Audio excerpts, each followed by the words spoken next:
Bon les amis, le dernier sondage Ipsos me laisse sans voix, hein. Je vais supposer qu'il soit quand même vrai. Mais bon, quand vous regardez que c'est quand même un échantillon de 1000 personnes, microscopique, hein, sur 67 millions d'habitants qui sont interrogés donc par Ipsos, un institut de sondage qui est dirigé par certainement qui vous savez. Et là, on nous explique qu'il y a 27% d'opinion favorable pour monsieur le président de la République.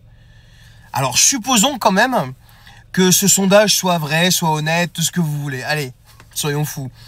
Mais ces gens-là, ils soutiennent quoi exactement? Sa gestion de l'inflation? Son mépris pour les classes moyennes? Son racket fiscal? Son asservissement à Bruxelles? Son mépris absolu pour le peuple? Non mais je sais pas, les gens quand ils sont interrogés, est-ce qu'ils pensent à ça?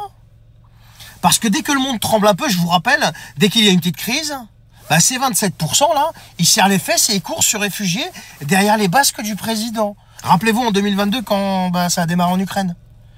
Le pays s'est transformé en un troupeau paniqué. Mais qui sont ces 1000 interrogés exactement? Est-ce que c'est un panel vraiment représentatif? Représentatif de qui d'ailleurs?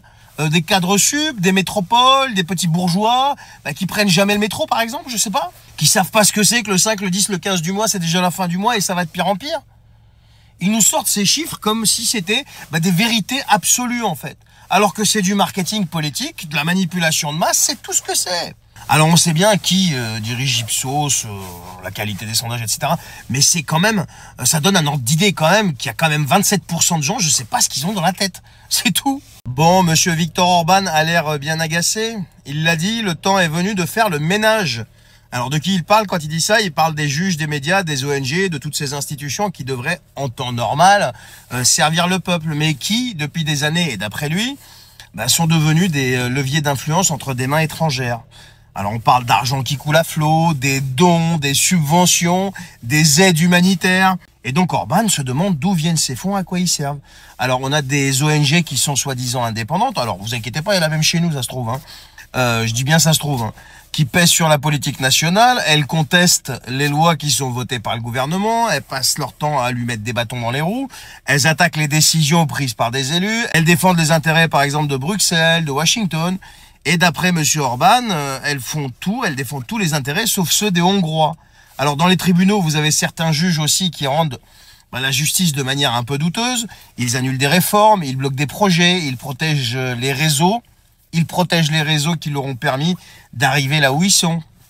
Et dans les médias, il y a les rédactions qui sont remplies de journalistes qui sont financés aussi par l'étranger. Il y a des enquêtes qui sont bien ciblées, des campagnes contre le gouvernement. Il y a toujours les mêmes attaques, toujours les mêmes méthodes. Mais cette fois-ci, Orban, il n'a pas l'intention de se laisser faire et il a prévenu, ça passera plus, c'est terminé. Et il a annoncé un grand nettoyage. Et la Hongrie, pour lui, doit retrouver enfin sa souveraineté. Donc on verra ce qui va se passer demain en Hongrie et surtout comment va réagir l'Union européenne. Bonne journée.